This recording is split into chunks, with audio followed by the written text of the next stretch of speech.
Mar García, acompañada por Brian Brothers. Brian, ¿cómo te va? ¿Cómo estás? Muy bien, muy bien. Seguimos hablando de la agencia libre, los agentes libres de los Dallas Cowboys. Ahora hablaremos de los tackles defensivos, agentes libres. Están Terrell McClain y Jack Crawford. Empecemos hablando por Terrell McClain. ¿Qué opinas de este jugador? ¿Lo veremos de regreso con los Cowboys o no? Do you think we'll see him again with the Cowboys? I'll tell you what, yeah, this is one of those, Ambar, that to me is really important for this football team. And they don't have a lot of money. And we've talked about guys before, some of the guys we really like, the receivers and other guys.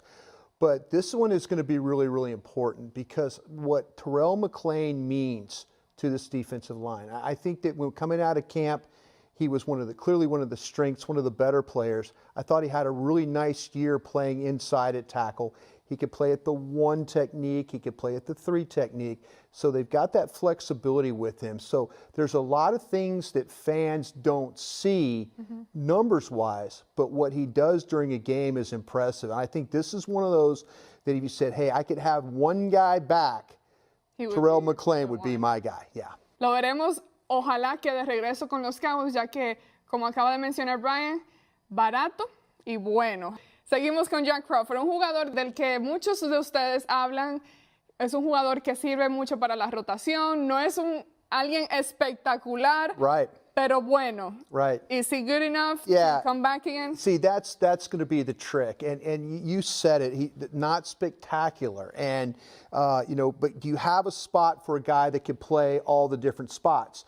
Can he play the defensive end?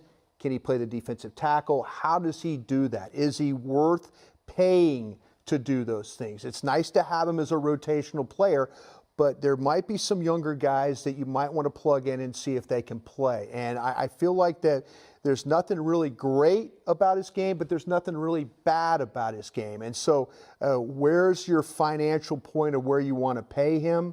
It might be too high to have a player like that on the team. If it was based on you, well, McClain. Your decision? Yeah, McClain. I think McClain is the one guy that could come in and he's going to play. You're going to find people to play at the defensive end. But you think is it time now to say goodbye to Jack Crawford? Yeah, I think, well, the money might be too much. Someone might come and give him more because he can play a lot of different positions. So I'm putting all my eggs in the basket of trying to sign Terrell McClain to play as that defensive tackle guy. Perfecto, pues ahí lo tienen, amigos. Gracias, Brian. Thank you. Recuerden visitar somoscowboys.com para más contenido acerca de los Dallas Cowboys. Seguiremos hablando de toda la agencia libre que empieza el 9 de marzo. Nos vemos hasta la próxima. Amigos, bienvenidos nuevamente a nuestra serie acerca de la agencia libre. Yo soy Ambar García, acompañada por Brian Brothers. Seguimos con esta serie. Esta vez hablaremos de los guardias agentes libres de los Dallas Cowboys. Tenemos a Jonathan Cooper y a Ron Leary. Empecemos por Jonathan Cooper, un jugador que se esperaban grandes cosas saliendo del draft, pero hasta el momento no ha logrado llenar esas expectativas que se han esperado por parte de él. Tell me about Jonathan Cooper, Brian. Yeah, I heard expectations in there about, and I'll tell you what, though, that's really what it was with Jonathan Cooper. A very high draft pick. He was drafted by Arizona. Didn't really work out there. So, expectations for him, he's been to a couple of different spots, Arizona, Cleveland, and now with the Cowboys very late. So, they were just taking an opportunity to look at him to see if he could be a depth. Really didn't get a great evaluation, only through practice. Never saw him play much in a game. But, he was a guy that was very highly thought of. And, maybe you can sign him as a competitive player, maybe not. Bueno, como ya lo acabo de mencionar, Jonathan no ha hecho la gran cosa en el juego, pero de pronto es alguien que los Cowboys consideren quedarse con él y como que darle otra segunda oportunidad para ver qué es capaz de hacer. Is he someone that they might want to bring back? Exactly. And maybe try it out again, see how he does? Exactly. It might be because of the finances, the money. Maybe it's cheaper. Maybe he's a guy that in the couple of games, the couple of weeks he was here, he really liked being here. So just always take an opportunity to evaluate players like that. Bueno, y ahora hablaremos de Ron Leary, un jugador que ha estado aquí por un tiempo. Ahora sí se espera que salga a la agencia libre, que pruebe el mercado. He's about to go out and test the market, see, where his value is. Is he someone that you would want back with the Cowboys? Yeah, I would love to have him back. The problem, though, it's going to come down to you got Lyle Collins, and Lyle Collins got hurt, and then, Ronald Leary stepped in, did a great job with this offensive line. It was very productive as a player. But there's going to come a point where you can't pay. They've got Zach Martin they have to think about paying. You can't also give money to Ron Leary. It just can't happen that way. So he's probably going to get a much better offer out on the market, like you said, and then they'll just go ahead and plug Lyle Collins into that spot, and then maybe Jonathan Cooper as a backup. But, yeah, it's going to get probably pretty expensive for the Cowboys. And when he was leaving that last day here at the Star, he didn't seem like he was coming back. Adios. His attitude. Yeah. So you say adios to him? Right. Yeah, I think so. The money, the dinero. Más. Por cuestión de dinero.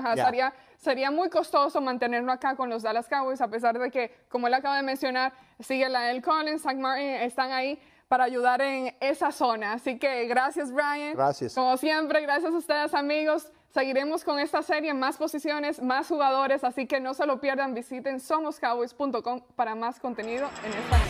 Hola amigos, bienvenidos nuevamente, gracias por acompañarnos. Yo soy Amber García, acompañada por Brian Brothers. Brian, ¿cómo estás? Muy bien, muy bien. Qué bueno, y seguimos con nuestra secuencia de la agencia libre. El día de hoy estaremos hablando de los dos esquineros agentes libres de los Dallas Cowboys.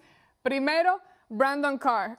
Brian, háblame de Brandon Carr. ¿Es un jugador que te gustaría retenerlo? Vimos que el año pasado recibió una rebaja de sueldo y quiso quedarse aquí. He got a pay cut last year, decided to stay. So what about this year? What can we expect from him? Yeah, and I think there with Carr, you're absolutely right. He was paid a lot of money, contractually $50 million, took the pay cut to come back. And it played very well. They moved him from the left side to the right side, and I think it helped him in the way that he played. He's always been very consistent, doesn't miss practice, doesn't miss the games. Not a spectacular player, but he does his job, and I think that that's where people are comfortable with him now, with the way the money he made and then the way he played. Un jugador bastante disciplinado, muy consistente en su forma de jugar, no falta las prácticas, siempre es muy responsable con su trabajo, pero suficientemente lo responsable y suficientemente buen jugador, no excelente como dijimos, pero suficiente para traerlo de regreso, enough to have him back. Absolutely, yeah. A good player to have there, does his job, not great, wonderful, but gets it done. Right. Now, let's move on to Morris Claiborne. Ahora sí, este es un jugador espectacular, muy buen trabajo por parte de él en el campo, pero el problema de él es que no se puede mantener saludable. Siempre existe algún tipo de lesión. So what about this guy? Great player on the field. Right. But then that's the problem, keeping him on the field. No, you're absolutely right. And that's the trick with him, is that when you have Mo Claiborne, you have him for half the season. And it's always been that way in his career. He's had moments where he's been outstanding. He's been great. You talked about it on the field. Just a fine player. But where is the consistency? The opposite of Carr. Where Carr doesn't miss, Claiborne does. And that's where the problem is.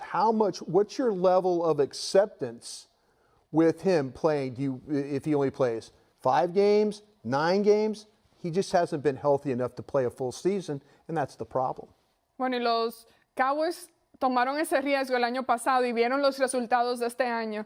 They took the risk last year. Right. Now, do you think, are they willing to take that risk again, or like you said, it's just not really worth it? Yeah, I don't think it's, to me, I go with the consistency. Mm-hmm. I would like to see them say, you know what, if we can only afford one of them, I think that Carr would be that guy in my book, because you do have Skandrick, you do have Anthony Brown, but I feel like, though, if Carr on the other side, being consistent, not missing practice, it's a better investment for me. You might not get the best player, but at least you get the player that's on the field all the time. Así es, y ahí está, a petición de Brian Brothers, nos quedamos con Brandon Carr, adiós, Morris Claiborne, según él. Adiós. Pero, adiós. No, pero siempre es preferible escoger a ese jugador consistente que es capaz de quedarse en el campo y hacer su trabajo. Gracias, Brian, Gracias. como siempre. Y ustedes, amigos, no se vayan para ningún lugar bueno, váyanse para otro lugar, pero la semana que viene regresamos con otra secuencia acerca de la agencia libre con más jugadores y más posiciones. Recuerden visitar somoscowboys.com. Hola amigos, bienvenidos de regreso a este segmento en donde hablamos acerca de la agencia libre. Yo soy Ámbar García, acompañada por Brian Brothers, analista de fútbol americano para DallasCowboys.com. Ahora estaremos hablando de los profundos. Actualmente los agentes libres de los Cowboys son Barry Church y J.J. Wilcox. Empecemos a hablar de estos dos jugadores, Brian. ¿Con quién te quedarías? ¿A quién te gustaría ver de regreso? Who between those two would you like to see come back? See come back. And I think again it's a really good question because both of them played very well this year, and especially Wilcox. I didn't expect him to be one of the 53 when we left Oxnard. So for him to play the way he did, I think is a credit to him. I think though, Ambar, you get more from Barry Church. I really do. I think the fact of the coverage, the tackling, I think that you could play him back in coverage and he works out well. So paired with Byron Jones, I think it's a really good combination. I would like to have him back as opposed to Wilcox. I just think you could do more with him. Vimos mejoramiento por parte de J.J. Wilcox. Se esperaba que no regresara la temporada pasada debido a sus temporadas anteriores, que no hizo un muy buen trabajo, pero vimos un mejoramiento por parte de él. As you mentioned, he did much better, but Right. Breaking him down, apart from Barry Church, was his improvement enough to have the Cowboys kind of really consider bringing him back? There you go. And that's the whole trick right there is, did he do enough in the 1 year? They've been waiting for him to play better, and he finally played better, and was more consistent. And I think there were so many times where Wilcox was really up and down with the way he played, but now it was a little bit more consistent. And are you going to pay a guy who only has really had one really good year? Church has had several good years and has been, a guy that's been very consistent. So I think that they'll go with the consistent player. But yeah, it's one of those things where when you're playing up and down like that, though, it's a little bit hard to justify giving a lot of money to. Entonces, si se fuera J.J. Wilcox, nos quedamos con Barry Church. ¿A quién te gustaría ver acá? Now you have J.J. Wilcox. You said goodbye to him. Right. Now. So who would be possible to fill in this position? What route could the Cowboys go? Yeah, they could. They could go a couple of different ways here, Mark. They could go with Jeff Heath, could fill that position. Jeff Heath played a lot in their dime packages with the 6 defensive backs on the field. So they could go with him. They could also think about the draft. Again, something else we'll get into.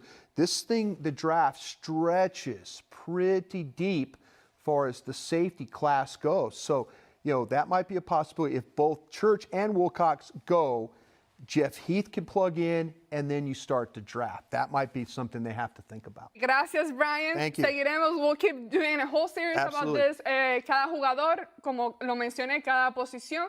Así que recuerden visitar somoscowboys.com para más contenido acerca de todo este lío de la agencia libre. Gracias y nos vemos hasta la próxima.